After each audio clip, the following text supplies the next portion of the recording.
வணக்கம் வணக்கம் மக்களே. இங்கே காரைக்குடி ஒரே மழை. 2 நாளாக வெளுத்து வாங்கிக்கிட்டு இருக்கு மழை.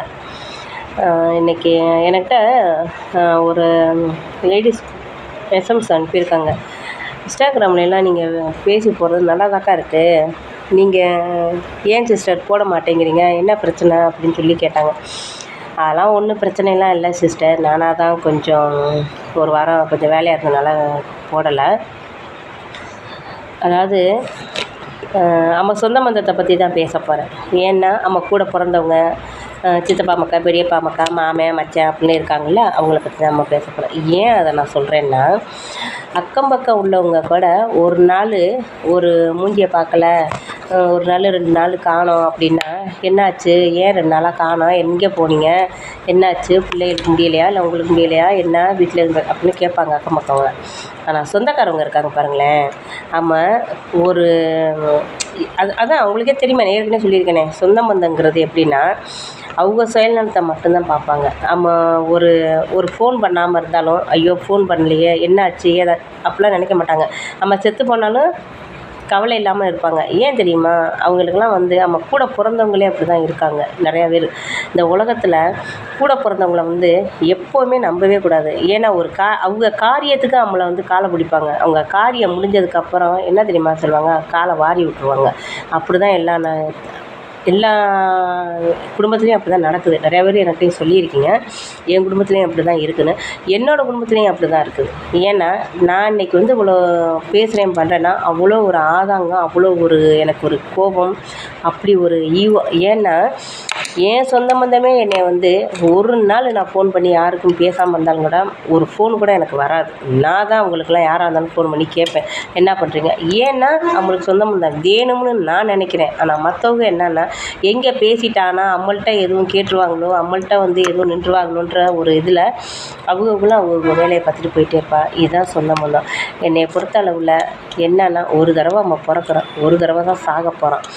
அம்மா, அண்ணன், தங்கச்சி, அக்கா, மாமன், மச்சான், அண்ணன், பெரியப்பா வீடு, சித்தப்பா வீடு, மச்சான் வீடு, மாமன் வீடு, மாமன் பொண்ணு, மாமன் பையன் அப்படின்னு சொல்லி நம்ம உறவுகளை நிறையா வளர்த்துக்கிட்டு தான் போகிறோம்.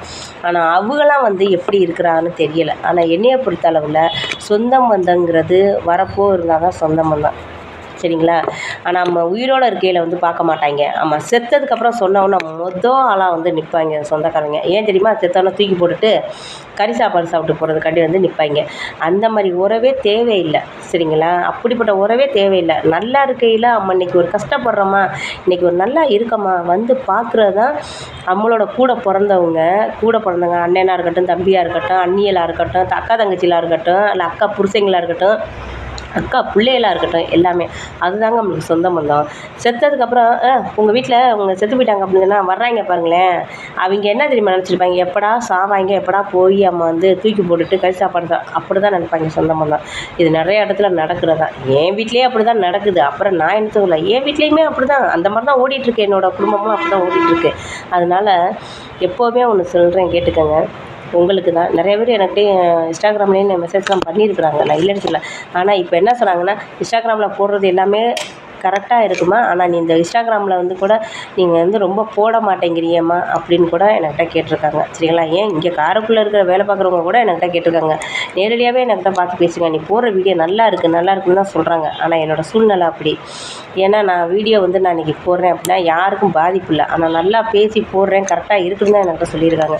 அது மாதிரி சொந்த பந்தம்லாம் ஒரு அதாவது எப்படின்னா, அவங்களுக்கு ஒத்துழைப்பு கொடுத்தா அவங்களுக்கெல்லாம் எதுவும் நம்ம உதவி பண்ணுனா அவங்களுக்கு பண்ணுவாங்க. இப்போலாம் பார்த்திங்கன்னா, நம்மளுக்கு ஒரு ஹெல்ப்பு கேட்டோம்னு வச்சுக்கோங்களேன், ஒரு உதவி பண்ணி கேட்டால் எனக்கெல்லாம் செய்ய ஆள் இல்லை, சரிங்களா. எனக்கு செய்ய மாட்டாங்க. ஏன்னா என்கிட்ட தான் உதவின்னு கேட்பாங்க, எனக்கு ஒரு செய்கிறதுக்கு ஆள் இல்லை. கேட்டோம்னா 1008 கேள்வி கேட்பாங்க. இதை அவங்கள்ட்ட நம்ம கேட்கவும் வேணாம், நம்ம ஒன்றும் சொல்லவும் வேணாம், சரிங்களா. எனக்குன்னு 2 பசங்க இருக்காங்க. அதையும் சொல்லிக்கிறேன், என் பிள்ளைகளுக்காக தான் நான் இவ்வளோ இதுவாக நான் இருக்கேன். அதுகளுக்கு நாளைக்கு நல்லது கெட்டது பார்க்குறதுக்கு கூட என் சொந்த பந்தம் எனக்கு உதவி பண்ணாதுங்க. ஏன்னா அந்த அளவில் இருக்கிறாங்க என்னோடய சொந்த பந்தங்கள்லாம். நாளைக்கு ஒரு பொண்ணு பாருங்கன்னு சொன்னால் கூட பார்க்க மாட்டாங்க. ஏன் தெரியுங்களா, அப்படி தான் சொந்த பந்தங்க அப்படி தான். கருத்தியாளுக கூட இன்றைக்கி உதவி பண்ணுவாங்க, நாங்கள் பண்ணுறோம் அப்படின்னு. நம்ம சொந்த பந்தம் பண்ணவே மாட்டாங்க. இன்றைக்கி நம்ம பிள்ளைகளுக்கு ஒரு கஷ்டம்னு இன்றைக்கி நம்ம பிள்ளைகளுக்கு தெரியாது. நம்ம சொந்த பந்தம் எந்த அளவுக்கு இருக்கிறாங்கன்னு நம்ம பெற்ற பிள்ளைகளுக்கு தெரியாது. ஆனால் நம்மளுக்கு தெரியும். நம்ம பிள்ளைய நினச்சிக்கிறாங்க நம்ம சொந்த பந்தம் வந்து நிற்பாங்கன்னு. அது ஏன் நிற்கிறாங்க, எதுக்கு நிற்கிறான்னு பிள்ளைகளுக்கு சரியாக தெரியாது. கரெக்டான பிள்ளைகளாக இருந்தால் புரிஞ்சுக்கிடுவாங்க. சரிங்களா? இப்போ நானே எனக்கே 2 பிள்ளைய இருக்குதுன்னா அந்த பிள்ளைகளுக்கு சரியாக தெரியாது ஏன் அப்படி இருக்கிறாங்க அப்படின்னு. அவ்வளோ கஷ்டத்தெல்லாம் நான் மீறி வந்தேன். இன்றைக்கி நாங்கள் வந்து காரைக்குடில அப்படி தான் இருக்கோம். இருந்தாலும் நம்ம சொந்த பந்தம்னு வந்து ஒருத்த கூட வந்து இதுவரையும் எட்டி பார்க்கல. ஆனால் இருக்கிறாங்க, நல்லா தான் இருக்கிறாங்க. நல்லா இருக்கிறாங்கன்னா அவங்க காரியம் ஏதாவது ஆகணும்னா மட்டும் ஃபோன் பண்ணுவாங்க. நல்லது கெட்டதுக்கு ஃபோன் பண்ணுவாங்க, போவேன், அவ்வளோதான். ஆனால் இதுவரையும் என் பிள்ளைகளுக்கு இன்னும் காதல் தைக்கல, இன்னும் கல்யாணம் பண்ணலை. அதனால் அது ஒரு நேரம் வரையில் அவங்க வந்து பண்ணக்கூட மாட்டாங்க. ஆளை பார்த்து தான் பண்ணுவாங்கன்னு உங்கள்கிட்ட நான் சொல்லியிருக்கேன்ல. ஆளை பார்த்து தான் அவங்க எல்லாருமே பண்ணுவாங்க. சரி அப்படின்னு. ஏன்னா அவங்க வந்து எனக்கு பார்த்தா தானே நான் வந்து அவங்களுக்கு போய் பார்க்க முடியும். எனக்கே நான் முடியாமல் கிடக்கையில கூட எவனும் வந்து பார்க்கல. அடுத்தவங்க தான் வந்து பார்த்தாங்க. எனக்கு தெரிஞ்சவங்க தான் வந்து பார்த்தாங்க மக்களே. அந்த மாதிரி சொந்த பந்தம்னா அப்படி தான் இருக்கும். நீங்கள் எதுவும் நினச்சிக்கிட்டுலாம் இருக்காதீங்க. என்ன ஒன்று, கடவுள் நம்மளுக்கு வந்து நிராயுசாக கொடுத்து கை காலுக்கு எந்த சீக்கு தரங்கு இல்லாமல் இருந்தால் நம்மளை எல்லாத்தையும் வந்து நம்மளும் ஏறி மிதிச்சுட்டு நல்ல ஒரு நிலைமைக்கு வரலாம். நன்றி, வணக்கம்.